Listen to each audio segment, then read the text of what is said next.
Alors, bonsoir ou encore bonjour à toutes et à tous.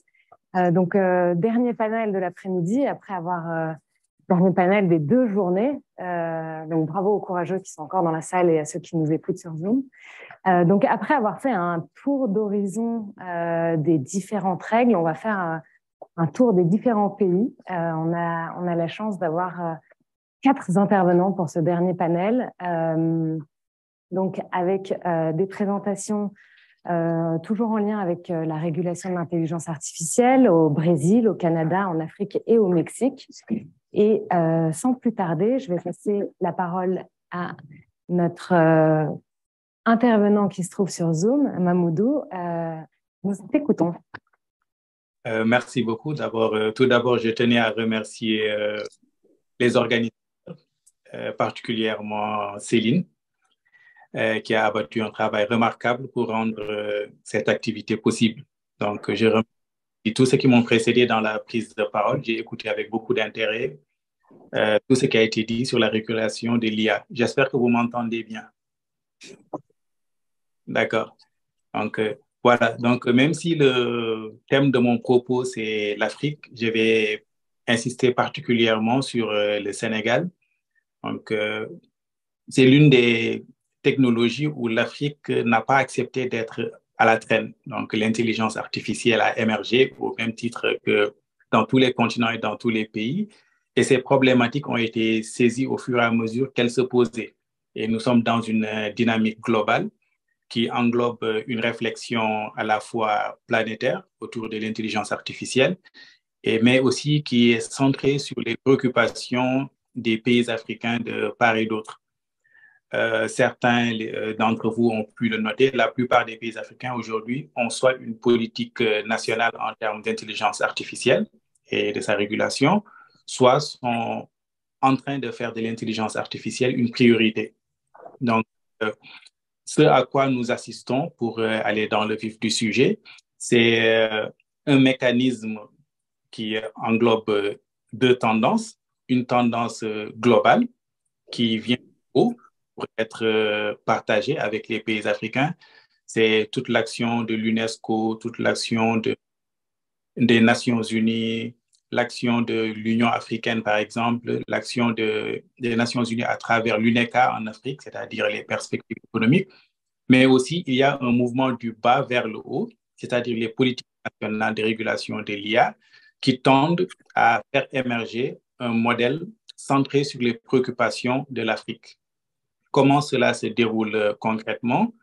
Donc, si je prends l'exemple du Sénégal, nous avons une stratégie nationale sur l'IA, une stratégie qui est programmée sur les 5 prochaines années. Et cette stratégie intègre l'IA dans le développement du numérique de manière générale. Et nous avons un projet de texte, sur l'intelligence artificielle dans cette stratégie nationale qui doit accompagner les autres secteurs d'activité qui vont utiliser l'intelligence artificielle. Vous m'entendez toujours? Oui. Oui, d'accord, parce que je vois sur le chat si on m'entend bien. D'accord, OK. Donc, ils vont utiliser la régulation juridique, la régulation technique de l'IA comme levier de développement économique de l'intelligence artificielle. Au même moment, vous avez beaucoup de projets sectoriels. C'est la raison pour laquelle la régulation est assez fragmentaire dans le domaine de l'agriculture, dans le domaine de la santé, dans le domaine de l'éducation. Vous avez des politiques sectorielles autour de l'intelligence artificielle qui ont donné naissance à des projets. Donc, récemment, le premier prix du chef de l'État, par exemple, en matière de sciences, a été remporté par des jeunes qui ont développé, à partir de l'intelligence artificielle, une application censée aider les agriculteurs à maîtriser la rationalisation de l'eau, à lutter contre les insectes, etc. Donc, c'est pour vous montrer qu'il y a une certaine avance par rapport à l'utilisation de l'intelligence artificielle, là où la régulation juridique fait défaut.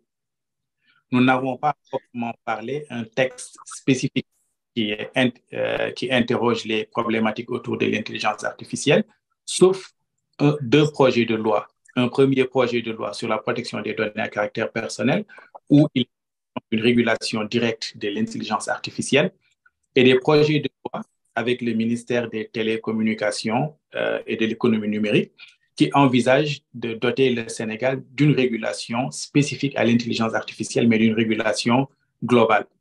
Donc là, c'est un mouvement qui va des pays vers le haut. Et au niveau africain, si vous voulez, l'Alliance Smart Africa, qui est une organisation africaine qui regroupe aujourd'hui plus d'une trentaine de pays, a un flagship qui est consacré aux questions autour de l'intelligence artificielle. Et ce flagship se donne comme ambition d'agréger toutes les politiques, toutes les initiatives nationales en termes de régulation afin d'avoir des principes directeurs communs pour pouvoir réguler l'intelligence artificielle. Il y a beaucoup de choses à dire par rapport à ces principes communs et par rapport à ce mouvement de construction, mais la principale tendance qu'on peut remarquer, c'est que la régulation de l'intelligence artificielle se fait de manière inclusive, mais de manière aussi ouverte, parce que dans l'Alliance Smart Africa, comme au niveau des autres initiatives africaines avec l'Union africaine, on remarque la présence de beaucoup de partenaires financiers, de beaucoup de partenaires techniques qui viennent des États-Unis, qui viennent de l'Union européenne et qui distillent à petite dose aussi la régulation de l'intelligence artificielle autour de ces continents. Donc, ce qui veut dire qu'en Afrique, en définitive, nous risquons d'avoir une régulation artificielle hybride qui va s'ouvrir peut-être vers les autres modèles au niveau international, tout en essayant de prendre en compte les spécificités africaines. C'est un peu sur le modèle de la gouvernance d'Internet, le sommet mondial de la société de l'information, où nous avions une partition africaine avec la déclaration de Bamako, tout ça inséré dans la stratégie globale. Donc, nous nous retrouvons à réguler une réalité très évolutive, très dynamique, mais avec un accompagnement juridique qui est très rare et pour l'instant inachevée, voire inexistante. C'est un panorama général que je dresse très rapidement, bien sûr, en réservant aux discussions la possibilité de revenir en détail sur toutes ces initiatives.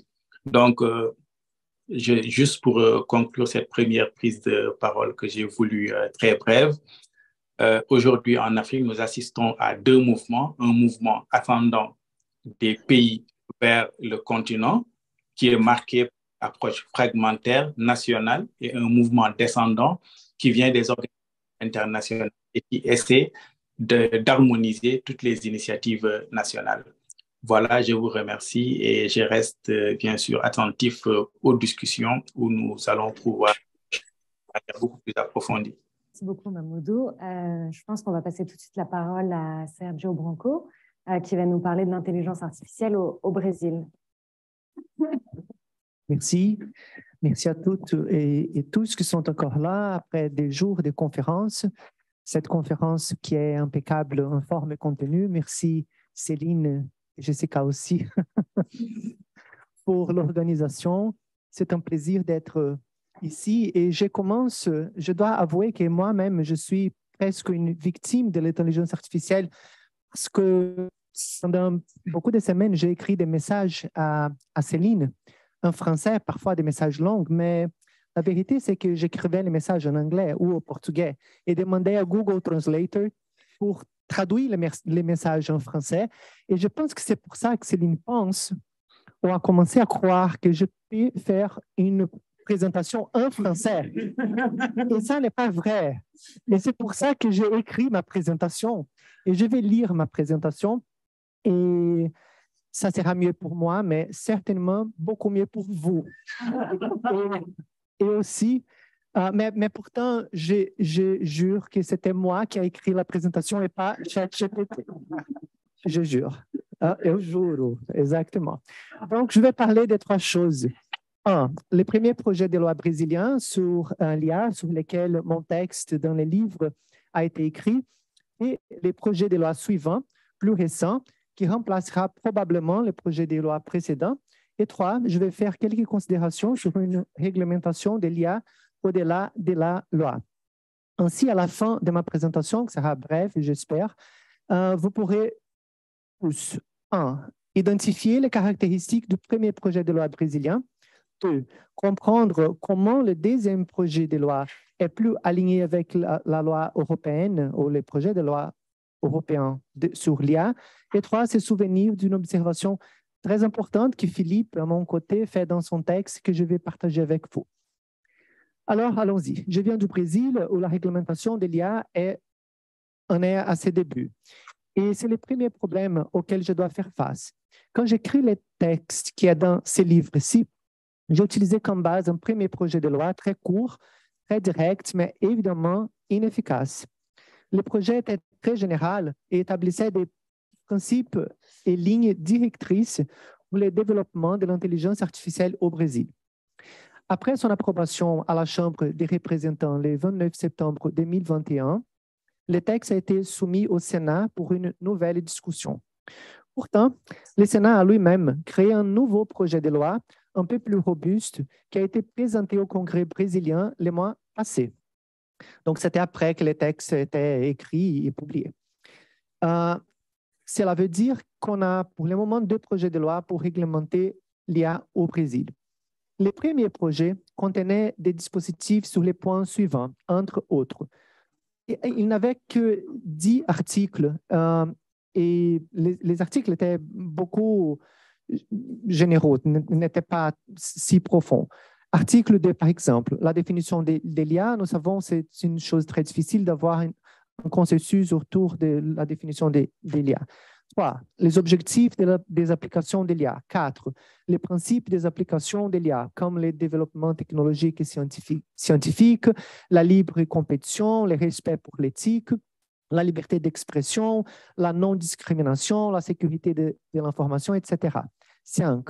Les principes du développement des applications de l'IA, comme la centralité des êtres humains, la neutralité technologique, la transparence, l'innovation responsable, etc. 6. Les guides pour les autorités publiques, comme l'intervention subsidiaire du gouvernement, la participation sociale et interdisciplinaire, l'analyse d'impact et de la réglementation, les règles de responsabilité ou liability. 7. Les guides pour l'État fédéral, les États et les villes. Et 8 et 9, ce sont des articles complémentaires et c'était tout. Pas grand-chose. Comme vous pouvez le voir, c'est un projet très basé sur les principes généraux avec un degré de concrétude très bas. Il est presque certain que devant un tel projet, s'il était approuvé par les congrès, nous aurions une loi disciplinée ou dirigée presque entièrement par les marchés et par les juges. La loi elle-même ne serait pas capable de donner les règles plus précises pour le fonctionnement de l'IA au Brésil. Ça, c'était la première partie. Deuxième partie. En revanche, le nouveau projet publié par le Sénat le mois dernier, dont l'auteur est le président du Sénat en personne, est beaucoup plus complet que le dernier. Au lieu de 10 articles, nous en avons 45. Nous avons encore des dispositifs plus généraux, ce qui est important pour réglementer des technologies qui changent très fréquemment et très rapidement.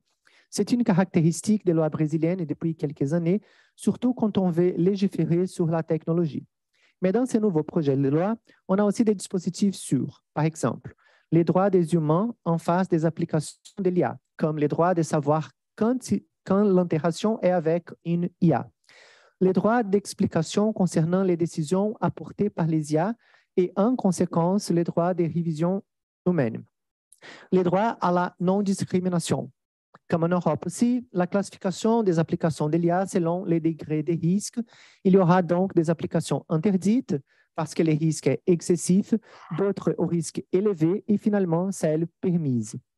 On peut aussi trouver dans les nouveaux projets de loi des dispositifs sur l'évaluation des impacts algorithmiques et de la responsabilité civile, comme Florian a écrit dans son texte, dans le même livre, mais selon la loi canadienne.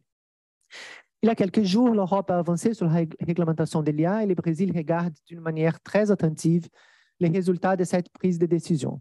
Il paraît que l'Europe est en train de devenir le centre de création des règles pour la gouvernance de l'Internet avec les DSA, on a mentionné beaucoup de fois aujourd'hui et hier, la directive des droits d'auteur et maintenant avec le AI Act. C'est pour ça que ce genre de congrès me paraît si important. Il y a beaucoup à apprendre des lois débattues en Europe, mais il est absolument déterminant que d'autres pays comme le Canada, le Mexique, le Sénégal et le Brésil soient écoutés dans les débats qui concernent tout le monde. Le Brésil a joué un rôle très important en 2014 quand il a approuvé les marcos civils d'Internet. C'était la loi brésilienne pour créer les premières règles sur l'Internet brésilienne et qui est devenu un cas international de succès. Maintenant, les marques civiles d'Internet sont en train d'être renouvelées en raison de nouveaux enjeux que l'Internet nous impose au fil du temps, comme les fake news et la modération des contenus dans les réseaux sociaux. Les derniers panels, on parlait de ça. Finalement, la troisième partie, la partie finale. Cependant, les enjeux de réglementation de l'IA peuvent être beaucoup plus amples si nous regardons au-delà de la réglementation légale. Par exemple, si nous parlons du ChatGPT et d'autres choses similaires. J'ai eu la chance d'être avec Sam Altman, le CEO d'OpenAI, la semaine passée à Rio, dans une réunion très petite avec à peu près 30 personnes, organisée par l'institut dont je suis directeur. Alors, j'ai eu la chance de lui poser une question sur le rôle de l'IA en relation à l'éducation. J'ai dit qu'on a toujours fait face à des problèmes comme les plagiats et les élèves qui trichent à l'école, mais le ChatGPT nous mène à un autre niveau de situation parce que les travaux sont entièrement faits par la machine. Et après répondre des questions difficiles dans la même réunion sur climat, sur la démocratie et fake news, il a dit que cette question sur l'éducation était vraiment difficile. Donc, on peut imaginer. Et la question a aussi une relation très forte avec les droits d'auteur et le fait que le système de droits d'auteur est soutenu en quelques principes comme l'existence d'un auteur humain et le contrôle des copies. J'ai lu hier sur l'Internet qu'un monde dans lequel les humains font des tâches qui ne sont pas créatives, les machines peuvent se dédier à écrire des textes et apprendre n'est pas un monde idéal. Ainsi, l'éducation et les droits d'auteur sont des thèmes fondamentaux à notre société. Même le CEO d'OpenAI reconnaît qu'il y a un vrai défi. Sam Altman croit que nous sommes à un seul pas d'avoir une AI capable d'avoir des idées originales et ce pas serait la dernière grande idée de l'humanité. Moi, je ne sais pas. Mais je pense qu'on doit peut-être relire le texte de Lawrence Lessig qui s'appelle The Law of the Horse, qui est un classique, dans lequel il défend qu'on a 4 manières de réglementer le comportement humain. La loi, les règles de la société, comme la morale, etc., l'architecture et les marchés. C'est le moment de penser la réglementation de l'IA par les 4 côtés. Et je pense qu'on a perdu le moment adéquat de donner des règles plus claires aux réseaux sociaux et on paye maintenant un prix très haut. Payer un prix haut en raison de la manque de la due réglementation de l'IA peut être trop dangereux. Et je vais finir avec une phrase du texte de Philippe. Et c'est une phrase très bonne, je pense. Mes félicitations. Il écrit, « Ce n'est donc pas la réglementation qui pose des problèmes à l'IA.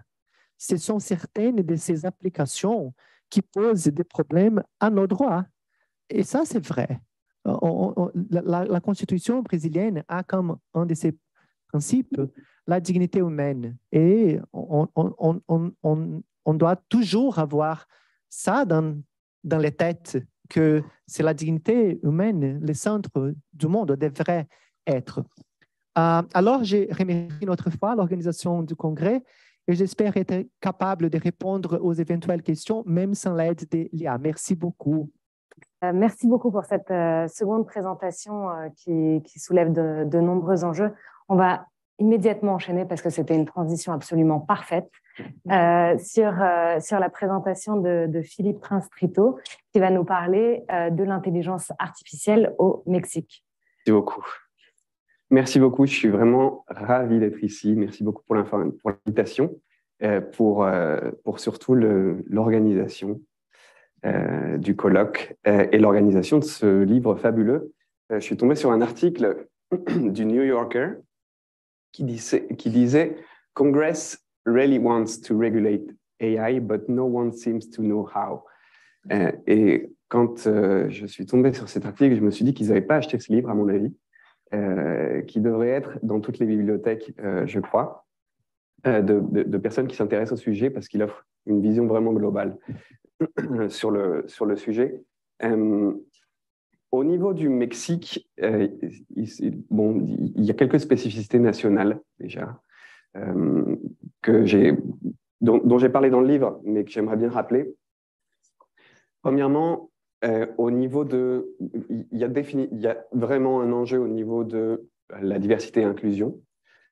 Au Mexique, on a une société qui peine, en tout cas au niveau professionnel, à avoir des postes qui favorisent l'inclusion au niveau du genre. Et je suis tombé sur une statistique de l'UNESCO qui prédit que les futurs travails auront 75%, auront un lien à 75% avec la technologie. Bien. Sauf que au niveau de la formation des hommes et des femmes, on remarque qu'il y a une sous-représentation des femmes dans le secteur de l'intelligence artificielle. Si je ne me trompe pas, je crois que c'est 16% au Mexique. Donc, si dans le futur, il y a 75% des travaux qui sont liés à l'IA, mais on continue dans cette dynamique, et on continue dans cette dynamique, puisque même au niveau des étudiants, des étudiantes, ça ne représente que 28%, il me semble, des étudiantes qui étudient dans le secteur technologique, on va forcément avoir un problème dans l'accès de l'emploi. Pourtant, on a, au niveau de la société mexicaine, 90% des personnes qui sont enthousiastes des implications futures au niveau du travail, de l'intelligence artificielle. Donc, on a vraiment une société qui est très enthousiaste à ce niveau-là. Et puis, il y a une deuxième spécificité nationale qui est aussi que le Mexique a une population qui, grande partie, est en dessous du seuil de pauvreté.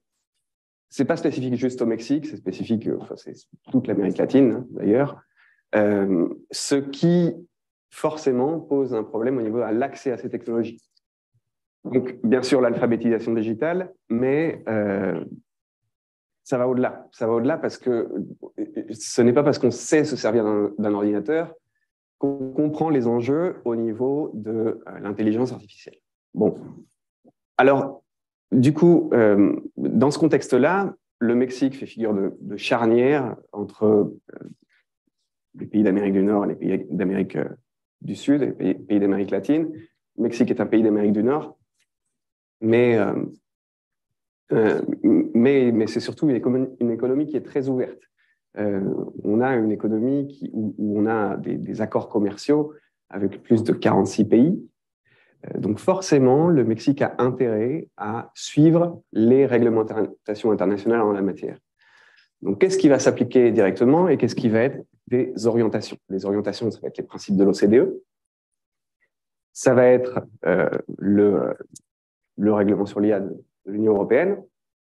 Et puis directement, on en a parlé tout à l'heure au panel précédent, il y a la recommandation de l'UNESCO. La recommandation de l'UNESCO qui est très générale sur l'éthique de l'IA, qui est très générale, qui donne des principes généraux pour pouvoir orienter le développement. D'un côté, c'est bien les principes généraux. D'un côté, c'est bien parce que c'est flexible. Et je vais vous citer un exemple. J'étais à l'aéroport pour venir donner la conférence ici. Et puis, je ne peux pas m'étendre. Et puis, je voulais... j'ai oublié le chronomètre. Et puis je voulais... 4 minutes déjà, super. Je voulais amener un petit cadeau aux organisatrices et surtout aux coordinatrices de ce livre, sauf que je n'avais pas de bagage en soute. Et donc, au duty-free, je m'arrête et j'achète un petit cadeau qui sont des bouteilles de mezcal. Voilà, je les ai ici, je vous les donne à la fin. Voilà. Mais alors, j'avais un changement à Washington. Et donc, je devais normalement réenregistrer mes bagages. Je devais repasser le portique de sécurité. Sauf que je n'avais pas de bagages en soute. Alors, je m'avance avec l'agent de sécurité et je lui dis, bon, j'ai une bouteille de mezcal, qu'est-ce qui va se passer? Et il me répond, fais-les passer dans le détecteur. Si le détecteur, il me dit que tu ne peux pas monter avec, tu ne montes pas avec. Et sinon, tu peux monter avec. Bien sûr, le détecteur, il a pas, je ne sais pas pourquoi il n'a pas détecté les bouteilles de mezcal, donc elles sont là. Mais est-ce que, enfin, qu'est-ce qui est, je ne vais pas m'étendre trop sur cet exemple, mais ce que je voulais dire, c'est qu'il a complètement délégué la décision à un système d'intelligence artificielle, non? Donc, est-ce qu'il a pris la bonne décision? En 2006, on s'est rendu compte qu'on peut faire des explosifs avec du liquide, donc c'est pour ça qu'on ne peut pas monter avec du liquide dans les avions. Donc, les principes généraux, c'est bien, mais il faut forcément de la réglementation qui va avec. Il faut des lois. Et c'est un petit peu ce qui fait défaut au Mexique. Pour l'instant, on n'a pas de loi à ce niveau-là, mais vous allez me dire, c'est pareil un petit peu dans tout le monde. OK, pareil dans tout le monde, sauf que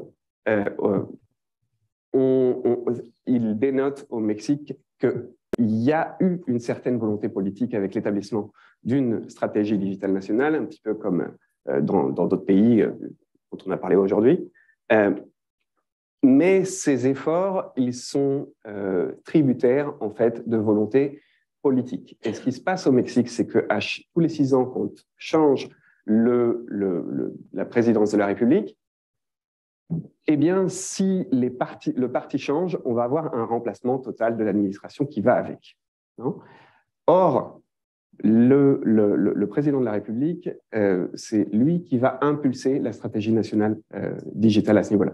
Donc, bien sûr, oui, il y a des documents qui ont été produits par le gouvernement et qui reprennent les principes dont on a beaucoup parlé aujourd'hui et qui se fondent beaucoup sur l'éthique de l'intelligence artificielle. Et j'aimerais bien un petit peu ici qu'on se représente qu'est-ce que c'est l'éthique. Qu'est-ce que c'est l'éthique? Parce que moi, l'éthique, j'ai appris ça en philosophie.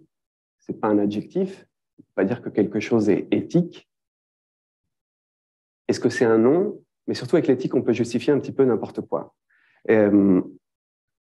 Parce que dans le fameux dilemme du tramway, par exemple, suivant qu'on suit une éthique kantienne ou une éthique utilitariste, on va avoir des choix différents. On va avoir des solutions qui sont différentes.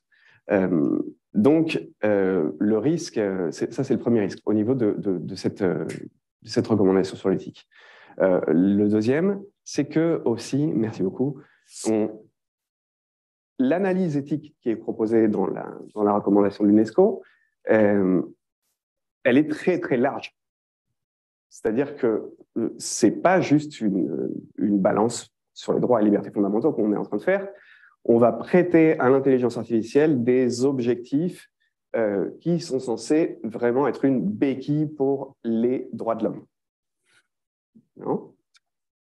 L'ennui, c'est que pour atteindre ces objectifs, ça nécessite des moyens colossaux, en réalité. Parce que moi, je viens de l'informatique à la base, donc je peux vous dire que pour avoir des systèmes d'intelligence artificielle qui sont fiables et qui remplissent des objectifs en matière de droits de l'homme et pour, par exemple, les appliquer pour que l'administration puisse utiliser des systèmes d'intelligence artificielle, c'est très cher à mettre en place. Donc, la logique managériale qu'il y a derrière, elle ne fonctionne pas, en fait. Elle ne fonctionne pas.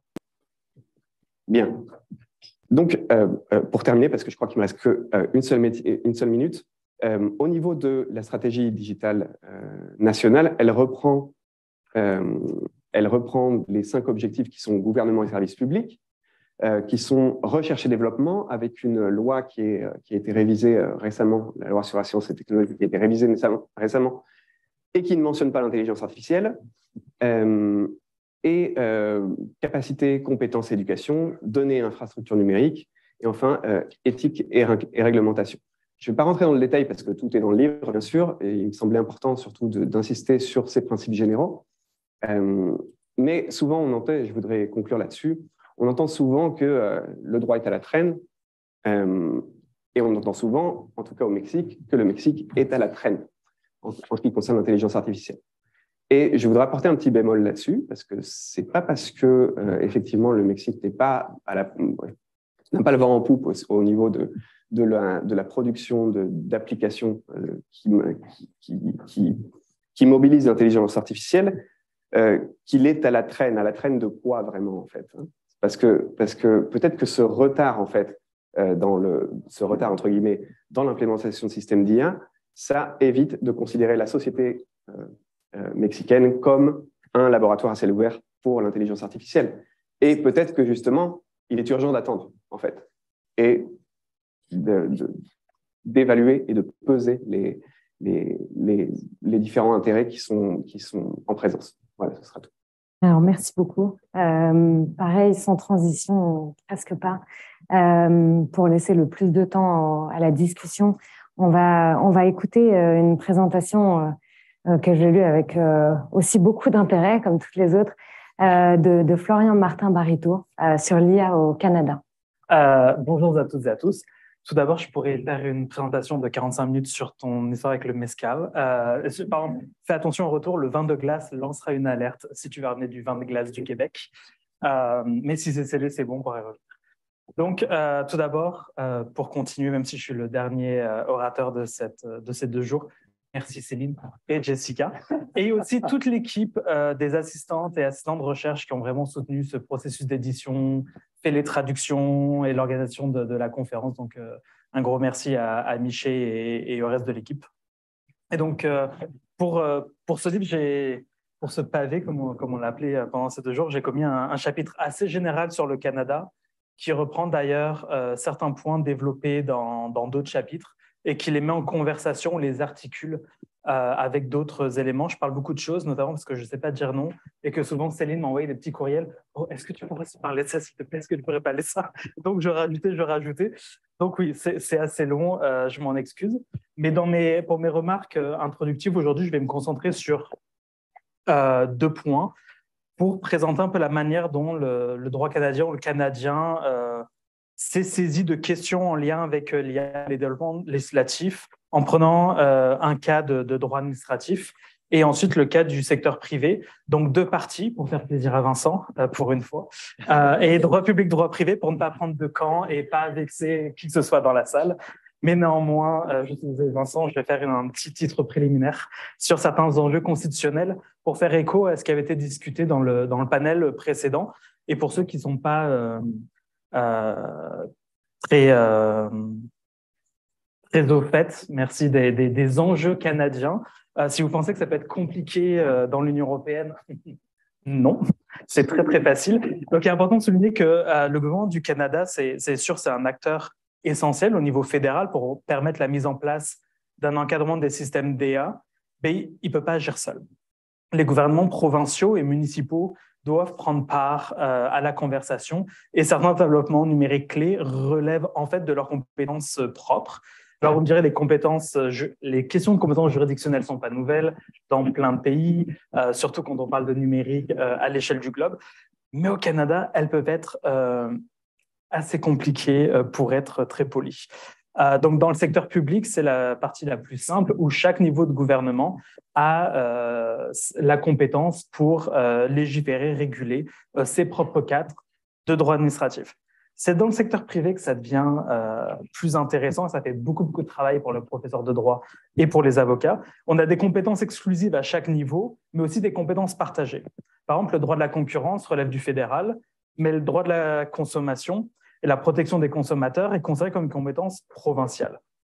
Tout comme d'autres domaines du droit privé, tels que la responsabilité civile, les contrats, les secrets commerciaux.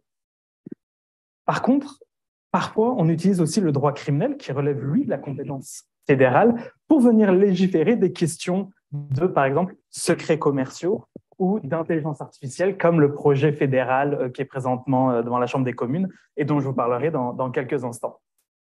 Et par exemple, sur d'autres questions comme la protection de la vie privée des renseignements personnels, on est sur une compétence en quelque sorte partagée, où vous avez des lois provinciales et vous avez une loi fédérale qui s'applique dans certaines provinces, mais pas dans d'autres, selon que l'on n'ait considéré ou pas qu'une loi provinciale était substantiellement équivalente à une loi fédérale.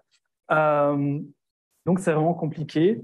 Et voilà. Et au-delà de ça, vous avez certaines provinces de common law. Donc, vous devez jouer avec les principes de common law. D'autres, le Québec, province de droit civil, vous devez jouer avec les principes du droit privé civil. Donc, on a vraiment du fun quand on fait du droit du numérique. Donc, le premier exemple dont je voulais vous parler ce soir, parce que c'est quelque chose qui a été discuté assez largement à travers le monde, c'est la première vraie construction d'un cadre juridique concernant l'IA au Canada dans le secteur public. C'était concernant les décisions administratives automatisées au niveau fédéral. Et donc, en 2017, on a certains fonctionnaires qui étaient brillants et qui, malheureusement, ont quitté le gouvernement fédéral depuis, et ça se ressent, qui avaient publié un livre blanc intitulé « Responsible AI in Government of Canada », qui énonçait des principes pour organiser l'utilisation de l'IA. Ils avaient vraiment fait un vrai effort de consultation avec le monde académique, les fonctionnaires, les citoyennes et citoyens. Et à la suite de ces consultations, le Conseil du Trésor avait adopté une directive sur la prise de décision automatisée au sein du gouvernement fédéral, accompagnée d'un outil d'évaluation de l'impact algorithmique qui permettait justement de faire des évaluations de l'impact de ces systèmes.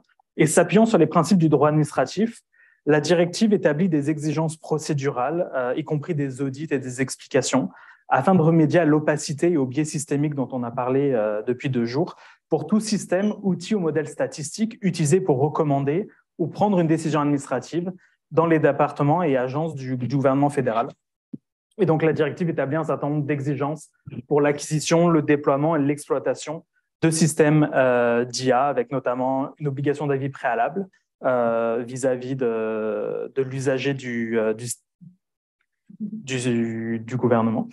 Une obligation d'explication significative, un ensemble d'exigences d'assurance qualité, et chacune de ces exigences doit être interprétée en fonction d'une analyse de risque que le système représente pour les droits de la personne ou pour les droits d'une communauté. Ce qui est intéressant d'avoir le double niveau.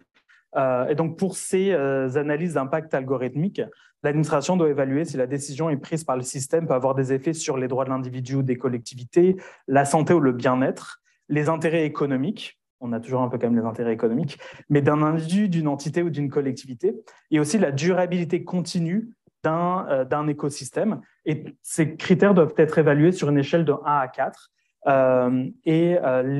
L'effet que le système d'IA peut avoir de probablement peu ou pas d'effets qui seront souvent réversibles ou très très brefs à un système qui a vraisemblablement une incidence très élevée avec des effets irréversibles et permanents. Et sur cette base, la directive propose une matrice qui définit l'intensité d'une série d'exigences. Et cette directive prévoit aussi énormément d'obligations de documentation, prévoit que l'administration doit avoir, que tout système qui est développé par l'administration doit être mis à disposition en code ouvert, sous réserve de certaines classifications. Néanmoins, il y a quelques limites. On dirait que ça semble assez magnifique.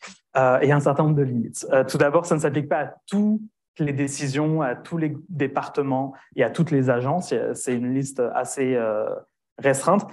C'est une directive qui ne constitue pas un cadre juridique qui crée des droits opposables pour les individus, ce qui est un gros problème à mon sens. Mais néanmoins, à chaque itération, ils viennent de publier il y a quelques mois la 3e édition, ils renforcent ces droits. Donc, on avait ce cadre-là qui a quand même de bonnes bases, pas un cadre contraignant, mais au moins on avait une grille d'analyse assez intéressante et on aurait pu espérer qu'il soit pris en compte pour le secteur privé. Le secteur privé, pour le moment, on n'a pas grand-chose, sauf au Québec. Au Canada, on a eu beaucoup d'annonces, énormément d'annonces depuis 2019, mais on a vraiment du mal à avoir un vrai cadre juridique contraignant, spécifique à l'IA. Bien évidemment, puis je l'explique dans le chapitre et comme tous les autres auteurs, les principes du droit civil de la common law s'appliquent à l'IA en matière de responsabilité, de contrat, de droit d'auteur et j'en passe. Mais il y a quand même un changement de paradigme dont on a discuté pendant ces journées. Et ça demande quand même un certain nombre de modifications. Et donc, notamment au niveau fédéral, en juin dernier, le gouvernement fédéral a introduit un nouveau projet de loi dans le cadre de l'introduction du projet de loi 27, qui s'appelait la loi sur l'intelligence artificielle et les données. Quand on a eu l'annonce que la loi allait être déposée en Chambre des communes, on était très excités au sens canadien du terme. Quand on a eu accès au projet de loi et qu'on a pu le lire, c'était un peu une douche froide. Le projet repose principalement sur des obligations d'information et de transparence et donc une approche par les risques. Le problème, c'est qu'il n'y a en réalité presque rien dans ce projet de loi. Tout est délégué à des règlements sur la définition du cadre, la définition des obligations d'information, des niveaux de risque, des critères d'évaluation, des procédures de sanctions et des montants des sanctions. Donc, tout sera délégué à des règlements. Et encore plus problématique, il y a une analyse de risque, mais seulement la loi en fait ne s'applique qu'aux systèmes qui seront considérés à très haut risque. Donc, vous aurez très peu d'obligations, mais que pour les systèmes à très haut risque. Tout le reste ne seront pas, tous les autres systèmes ne seront pas saisis par cette loi, qui pose un problème aussi. C'est une loi qui s'applique qu'au secteur privé, pour des raisons plus ou moins constitutionnelles dont on peut débattre, et dont j'ai débattu hier soir. C'est aussi un projet de loi qui propose un nouveau commissaire. Donc, les commissaires au Canada, c'est des organes régulateurs indépendants, sauf celui-ci. Ce commissaire ALIA serait un haut fonctionnaire qui serait là pour soutenir le ministre de l'Innovation et qui serait en charge d'édicter les règles du jeu, du oversight, de faire les enquêtes, de décider des sanctions et d'appliquer les sanctions. C'est quelque chose que généralement en première année de droit, on explique que dans un état de droit, on essaie de ne pas avoir une seule autorité qui a tous les pouvoirs sur un domaine. Donc, c'est un des nombreux problèmes. Il y a aussi un certain nombre d'infractions criminelles. Certaines sont générales et sont très bienvenues. Mais le problème, c'est que le fardeau de preuve est tellement énorme pour démontrer que ça paraît quasiment impossible, surtout dans l'état de la protection des secrets d'affaires au Canada, que les citoyennes et citoyens puissent porter l'affaire devant les cours. Je vais m'arrêter là. Le projet est débattu en chambre et dans la société civile, sûrement enfin en comité en septembre. On va voir ce qu'il en advient. Donc, je vais m'arrêter là pour avoir une conversation avec mes collègues. On a déjà eu aux pauses sur certains points des petits débats. Je suis sûr qu'on va avoir une belle conversation bien animée. Je vous remercie. Alors, merci beaucoup à tous les quatre. En vous écoutant, il y a un thème qui revient régulièrement, c'est la question non seulement de la souveraineté des États, mais aussi de la souveraineté technologique et de la place, alors à un niveau de granularité différent en fonction des États. Est-ce que c'est au niveau fédéral, au niveau cantonal, au niveau régional, etc. On en a aussi beaucoup parlé. Comment est-ce qu'on régule à une grande échelle? Est-ce qu'il faut avoir des grands principes internationaux ou avoir des principes applicables spécifiquement aux États, parce que toutes les personnes qui font du droit comparé se rendent compte qu'il n'y a pas de loi universelle, mis à part peut-être le respect des droits de l'homme. Mais c'est donc très, très difficile, et encore c'est vrai. Mais donc, c'est très difficile de trouver un consensus commun. Et je dirais même un petit peu plus loin, c'est trouver un consensus commun, même local. C'est parfois excessivement difficile. En Afrique, on voit qu'il y a des spécificités. En Amérique du Nord, du Sud, c'est pareil. En Europe, c'est pareil. Même si on regarde les négociations, les États membres au niveau européen ne sont pas du tout d'accord. Alors, il y a du consensus qu'on crée. Mais donc, je voudrais savoir un petit peu quelle est un petit peu vos perspectives, vos visions personnelles sur cette double idée de souveraineté et de régulation.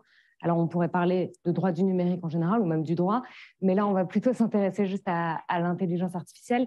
Je ne sais pas qui a envie de commencer, à qui je passe le micro. Est-ce que peut-être Mamoudou? Est-ce que tu... Bon, merci. Peut-être que c'est la distance qui fait qu'on me cède la parole toujours en premier. Donc, je vais aller très vite. Cette question, dans la perspective actuelle, l'intelligence artificielle va être forcément un accessoire par rapport à la conception que nous avons de la souveraineté.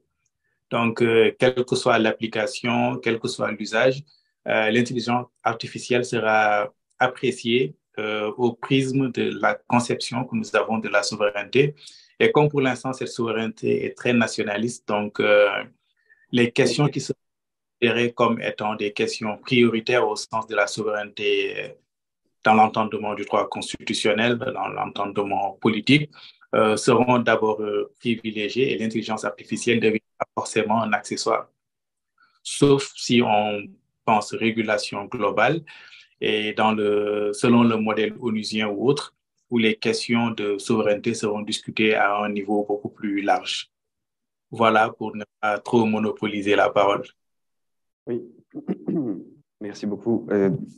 Aussi très rapidement, c'est intéressant parce que ce que tu disais sur l'initiative de loi, on a un petit peu la même chose au Mexique. Il y a une initiative qui a existé. Et moi, vraiment, ce dont je me demande pour me raccorder sur la souveraineté numérique, donc la souveraineté, un concept qui vient depuis plusieurs siècles. Je crois que c'était Baudin qui avait parlé de la souveraineté. La souveraineté numérique, normalement, serait quelque chose de régalien pour les États. La question, c'est est-ce qu'ils en ont les moyens, la capacité, en fait. Et puis, juridiquement aussi, ce que j'attends de voir, et puis ce dont d'ailleurs je parle dans le chapitre de ce livre, c'est si la réglementation de l'intelligence artificielle sur le sol mexicain, si nationalement on impose des obligations aux fournisseurs de ces technologies, est-ce que ce ne serait pas une barrière commerciale injustifiée au commerce digital, surtout dans le cadre de l'accord Canada, États-Unis, Mexique. Donc, évidemment, là, on est sous le joug et bien sûr, on est dans un monde qui est interconnecté.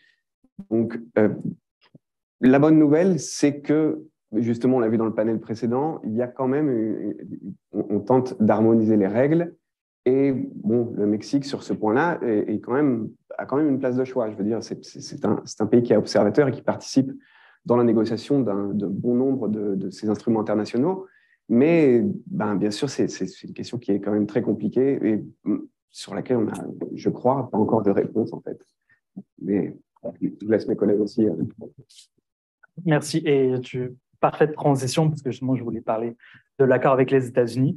Au Canada, on a au niveau de souveraineté, même si en Amérique du Nord, on parle rarement de souveraineté numérique, on parle plus de sécurité nationale lors des grands débats sur le numérique. Mais en matière d'IA et sur notamment ce projet de loi, c'est des questions qui se posent d'abord au sein du Canada entre les provinces et le niveau fédéral, parce que selon la manière dont on va réguler, il y a certaines provinces, pour ne pas les nommer, notamment l'Alberta et le Québec, qui ne sont pas très contentes avec les tentatives d'avancement du fédéral, mais aussi avec nos voisins du Sud, donc vos voisins du Nord, qui ont une vraie influence sur les politiques numériques et commerciales donc c'est le nouveau ALENA, qui a 3 noms différents maintenant selon dans quel pays on se trouve. Donc, pour le Canada, l'accord Canada-US Mexico, CUSMA.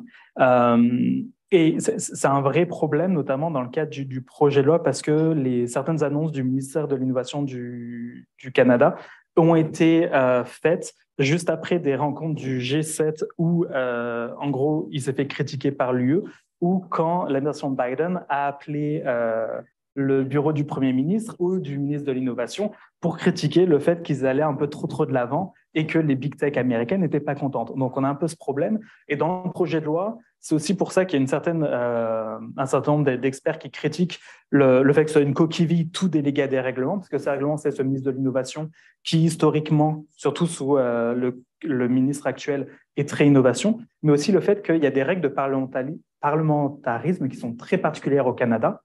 Et on ne peut pas, contrairement à la majorité des pays, faire n'importe quelle modification législative au Parlement. On est contraint par le cadre proposé par le gouvernement. On ne peut modifier que autour des conditions qui sont proposées. Et toute modification qui aurait un simili d'impact budgétaire tout amendement proposé par un parlementaire doit recevoir le soutien du cabinet pour pouvoir être soumis au vote. Donc, c'est vraiment très restreint sur ce que les membres parlementaire et le comité peut faire. Donc, c'est aussi un gros problème sur ce projet de loi. Et moi, bon, je pense que les problèmes de souveraineté et intelligence artificielle n'est pas si différent de ces problèmes qu'on doit déjà faire face. C'est les problèmes des réseaux sociaux, par exemple, et les différentes réglementations de chaque pays, comme aussi les droits à l'oubli qui, en Europe, a une manière d'être réglée qui est complètement différente du Brésil. Ça génère une Internet plus fractionnée. Et il faut aussi, nous devons nous souvenir que l'intelligence artificielle peut être vraiment connectée aux problèmes de modération des contenus, de génération des contenus, et à cause des créations de fake news et deepfake. Alors, je pense que tout est connecté. La réglementation locale de chaque pays de l'intelligence artificielle est un développement, une conséquence de tout ce qu'on a déjà parlé, qui continue à parler sur la réglementation de l'Internet dans chaque pays et la fragmentation de l'Internet dans le monde. Merci beaucoup. Alors, il y a évidemment énormément d'autres questions qu'on pourrait aborder. Je pense que vous vouliez aussi qu'on laisse du temps à la salle pour poser des questions. Je pense que si on ouvre... moi, j'ai d'autres questions, mais si la salle a des questions, après, je pourrais rebondir de toute façon. Il y a les questions des étudiants d'abord, qui sont ici. Voilà. Je voulais savoir, ça s'adresse à vous, Philippe. Qu'est-ce qu'on peut faire afin d'améliorer et prévenir la magnitude du problème au Mexique quant à la situation des femmes, principalement dans l'emploi de demain en vue du développement de l'IA? Et tout ça en étant conscient de la situation actuelle, comme vous l'énumérez dans votre article, et puis des rapports qui ont été émis par l'ONU. Merci beaucoup. C'est une question qui est très épineuse. Il semble, en tout cas de ce que je perçois, qu'il y a quand même au Mexique une prise de conscience au niveau de ce problème-là. Il y a beaucoup au niveau de la diversité et inclusion, il y a toute l'implémentation stratégique ESG, justement sur la responsabilité sociale des entreprises qui vont être utiles dans ce domaine-là. Je ne suis pas spécialiste de tout ce qui est diversité et inclusion, bien sûr, mais une réponse, en tout cas, ce serait l'éducation, même si il semble que le problème soit quand même plus urgent que ça, en fait.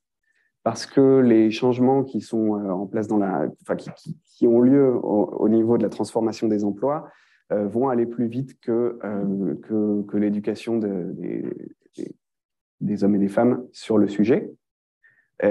Donc, bon, bien sûr, après, il y a toute la politique qui peut être mise en œuvre au niveau de la affirmative action, qu'il est possible de mettre en œuvre, mais c'est surtout les grosses entreprises qui vont mettre ça en application. Et donc, du coup, bon, le problème reste quand même entier. Donc, malheureusement, je n'ai pas de solution définitive là-dessus. Je confesse mon incompétence quant à ce problème-là, parce que même si la Constitution garantit l'égalité, ça reste un objectif et quelque chose à atteindre. Donc, il est surtout important ici que les pouvoirs publics se saisissent du sujet. Et puis, les entreprises, effectivement, ont leur rôle à jouer à ce niveau-là pour faire de l'andragogie aussi, c'est-à-dire que ce n'est pas juste l'éducation initiale qui est à mettre sur la table, mais aussi tout ce qui est les programmes d'éducation aux personnes adultes. Donc là, tout ça, ça touche directement au ministère du Travail d'implémenter ce genre politique. Je ne sais pas si je vous ai répondu. Et bonjour, merci à vous tous pour vos informations. Ma question est la suivante, c'est pour qui peut répondre, c'est comme la réglementation de l'intelligence artificielle est un défi mondial, quel moyen sera le plus efficace pour que le Canada, le Brésil, le Mexique et le Sénégal puissent travailler ensemble?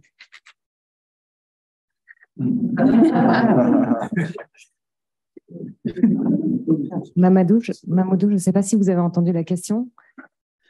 Oui, j'ai entendu la question. Vous ne souhaitez pas y répondre? Je pense que c'est déjà le cas. Si je prends l'exemple de la protection des données à caractère personnel, parce que dans le cadre de la gouvernance mondiale des données à caractère personnel, nous travaillons déjà avec le Canada, le Brésil. Et dans le cadre aussi de la Convention 108 de l'Union européenne, du Conseil de l'Europe plutôt, nous travaillons déjà avec la plupart des pays qui sont concernés par ces questions. Donc, la coopération aussi bilatérale peut aider. Encore une fois, parfaite transition. Je veux justement mentionner le Conseil de l'Europe, donc il y a 108+, mais aussi j'avais un certain espoir avec les travaux du Conseil de l'Europe, du CAI, ensuite du CAI, sur une convention pour établir un cadre juridique international sur l'IA. Beaucoup d'espoir jusqu'à ce que l'Union européenne se récupère le mandat exclusif de négociation et surtout que les États-Unis, en coalition avec le Canada, s'assurent que les membres de la société civile soient exclus des négociations. Donc, un peu moins d'espoir pour la protection des droits humains à travers le monde via une convention internationale. Bon, moi, je pense que la meilleure façon serait une convention internationale, mais ce n'était pas possible avec les données personnelles, ce n'était pas possible avec... c'était possible avec les droits d'auteur, mais dans le 19e siècle, ça fait 150 ans. Donc, je ne sais pas si, dans le moment-là, c'est possible d'avoir une convention internationale, mais c'est le genre de choses qu'une convention internationale est peut-être la meilleure solution, mais c'est chaque fois plus difficile d'avoir des accords avec des cultures, des traditions si différentes. Mais je pense que c'est la meilleure chance. Si juste très brièvement, je pense que le point de départ, c'est savoir de quoi on va parler dans cette convention, en fait. Parce que si c'est une convention ou si c'est un accord qui est centré sur le développement économique, c'est très différent d'un accord qui va être centré sur la protection des droits et libertés fondamentales, par exemple. On l'a vu justement, on mentionnait la base, en fait, la base des discussions va directement influencer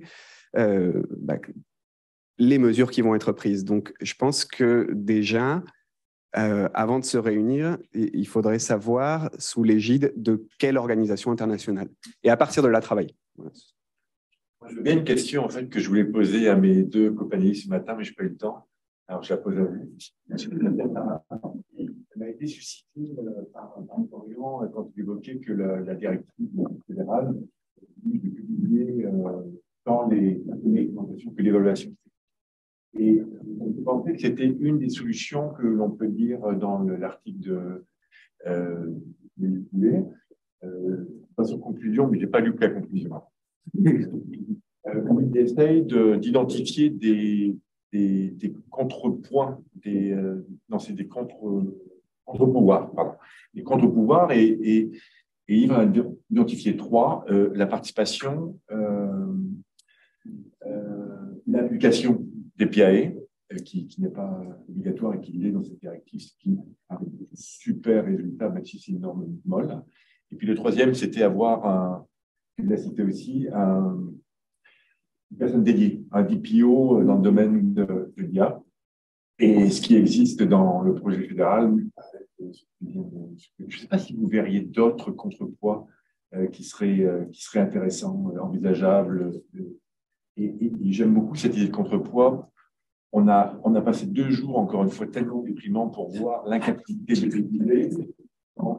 Prenons état de cette difficulté à réguler, les contrepoids peuvent véritablement apporter des objectifs qu'on a tous très bien identifiés. Je vais pouvoir parler de mon sujet préféré.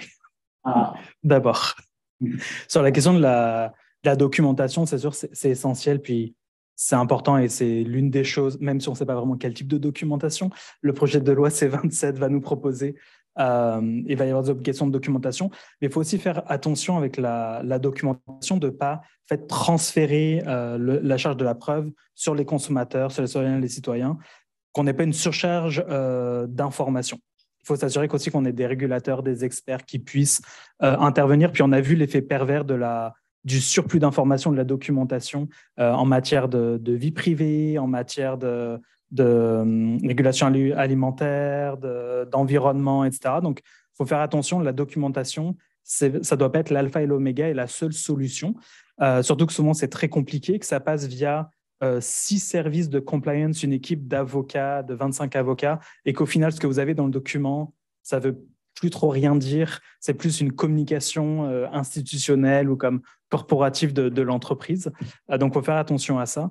Et l'une des choses pour lesquelles je me bats depuis plusieurs années, c'est s'assurer d'une protection des lanceurs d'alerte, notamment, et c'est ce sur quoi je travaille cette année aux US, notamment dans les big tech, s'assurer que les personnes qui sont à la table de la prise de décision sur les algorithmes, etc., et des manières en interne de pouvoir souligner des problèmes, mais aussi puissent et être totalement protégés s'ils veulent aller en externe pour informer des régulateurs ou informer le public en raison de biais. Et aussi protéger les chercheurs externes. De plus en plus, on voit des bias bounty, etc., qui sont développés sur le modèle de ce qu'on a en matière de sécurité informatique, et s'assurer que les organisations et de la société civile qui testent les systèmes contre les biais, contre les failles de sécurité, etc., puissent le faire sans se faire poursuivre. Et c'est un gros problème en Amérique du Nord. Je sais qu'en Europe, il y a un certain nombre de directives qui ont été mises en place. La Belgique a passé une nouvelle loi sur les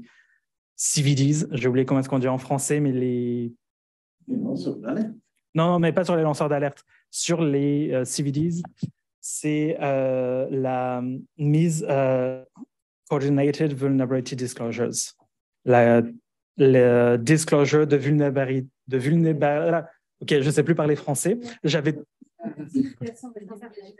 Voilà, merci, exactement. Et donc, la loi belge est un très bon exemple, à mon sens, sur ces choses. Et je pense qu'il en faut beaucoup plus. En addition, ça en complément d'un cadre juridique qui a des dents et de régulateurs qui sont équipés pour ça. Mais je pense que c'est une autre piste pour assurer une IA responsable. Merci. D'autres pistes. Alors, il y en a une qui n'est pas vraiment de moi.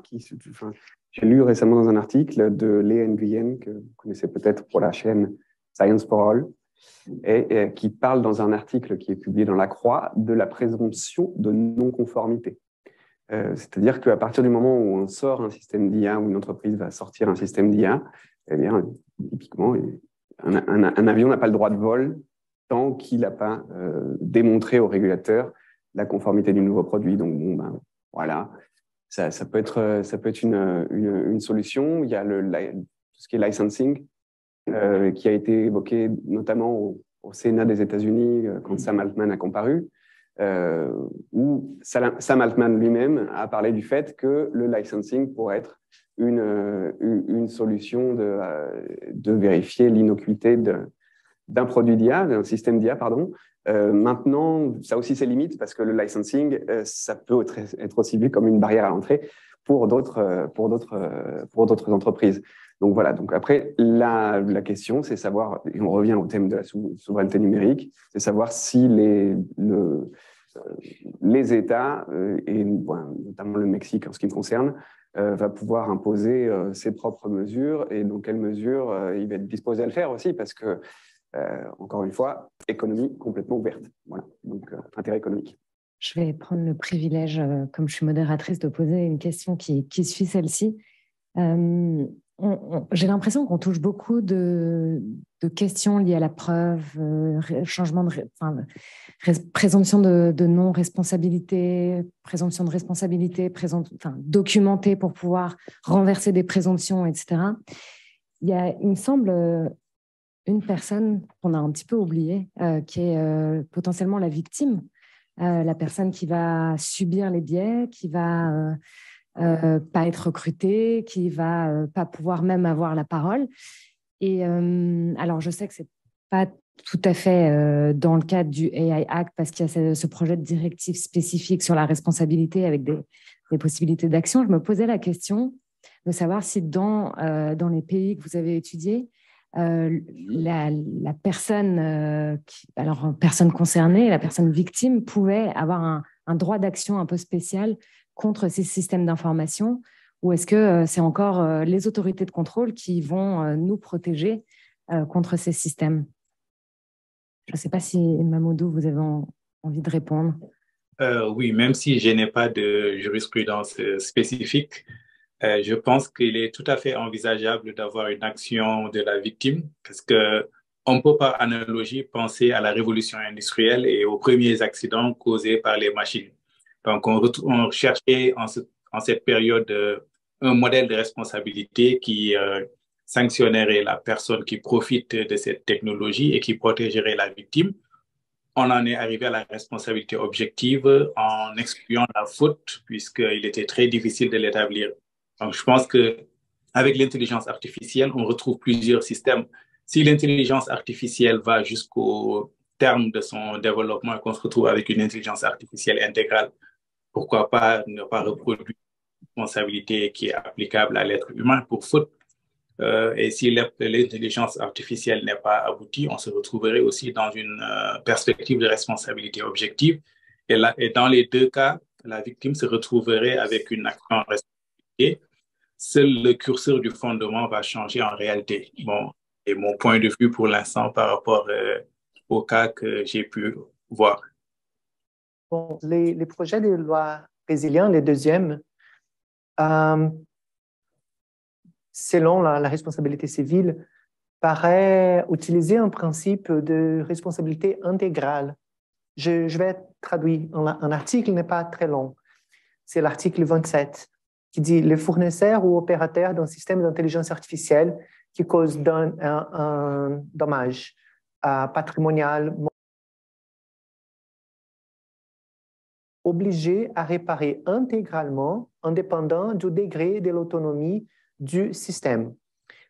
Quand le système d'intelligence artificielle est des risques élevés ou des risques excessifs, les fournisseurs ou opérateurs vont répondre objectivement pour les dommages causés à la mesure de leur participation à ces dommages.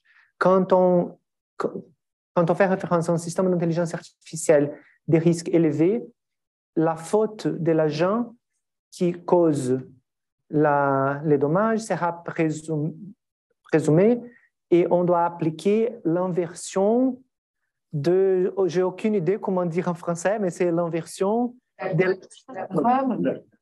Exactement ça, en faveur de la victime. Donc, c'est une vision des responsabilités intégrales pour un bénéfice des victimes.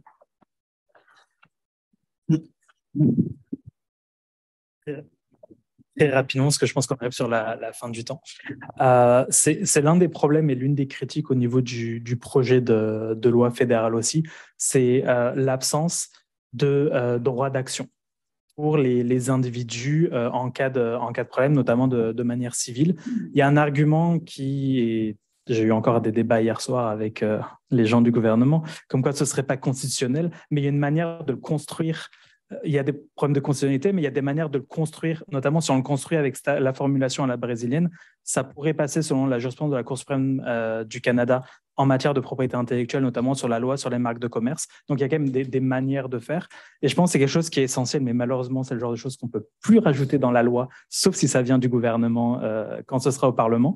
C'est que les régimes de responsabilité civile, au Canada, on est sur le concept de négligence. On n'est pas sur la responsabilité stricte comme aux États-Unis.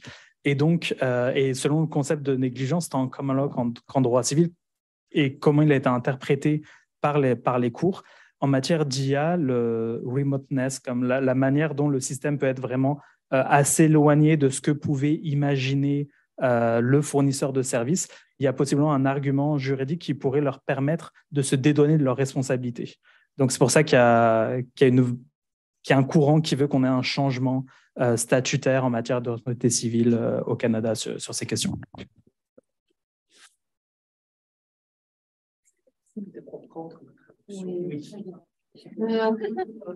J'ai cru lire l'article du Code civil français. Merci. Bon, juste un mot sur cette question-là, justement, de la responsabilité. On peut suivre aussi les principes directeurs des Nations Unies relatifs aux entreprises, aux droits de l'homme et principalement le pilier 3, puisque dans le pilier 3, on pourrait imaginer des mécanismes pour des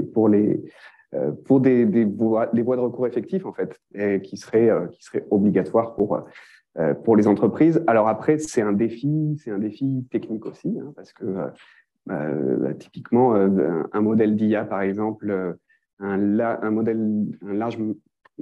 modèle de langage, je crois qu'on dit en français, LLM, Large Language Model en anglais, quelles seraient les voies de recours effectifs à imaginer concrètement, vraiment, par exemple, si une personne demande la suppression de ses données. Actuellement, il y a des entreprises qui travaillent dessus et actuellement, du coup, les modèles de langage ne sont pas capables de supprimer les données, hein, de supprimer les données ou, enfin, on peut les supprimer de la base de données, d'accord ? Mais le modèle de langage, les poids du modèle de langage, ils sont déjà entraînés avec ces données. Donc, comment on fait ensuite pour retirer cet entraînement ? On sera obligé de réentraîner le modèle. Ça, je ne crois pas que ce soit éventuellement la bonne solution. Donc, c'est un vrai défi technique, mais voilà, on peut imaginer la mise en place, en tout cas, de ce troisième pilier, et ce, de manière vraiment très concrète, quoi, qui se traduisent en voie de recours effectif avec des outils. Voilà. Tout le monde est très silencieux. Alors, je vais peut-être tenter de clôturer cette table ronde, parce que c'est mon travail de clôturer l'ensemble, mais je tiendrais quand même à revenir sur la métaphore qui a été filée tout du long de ces 2 jours en lien avec la brique et quand même en lien avec la construction. Alors, on a beaucoup parlé de murs ces derniers temps. Moi, j'ai l'impression que ces 2 jours de conférence, cette brique a été plutôt le premier pavé pour plutôt des ponts. Et j'espère que ces ponts vont pouvoir être productifs dans le futur. Voilà, je vous remercie et bravo à nos intervenants.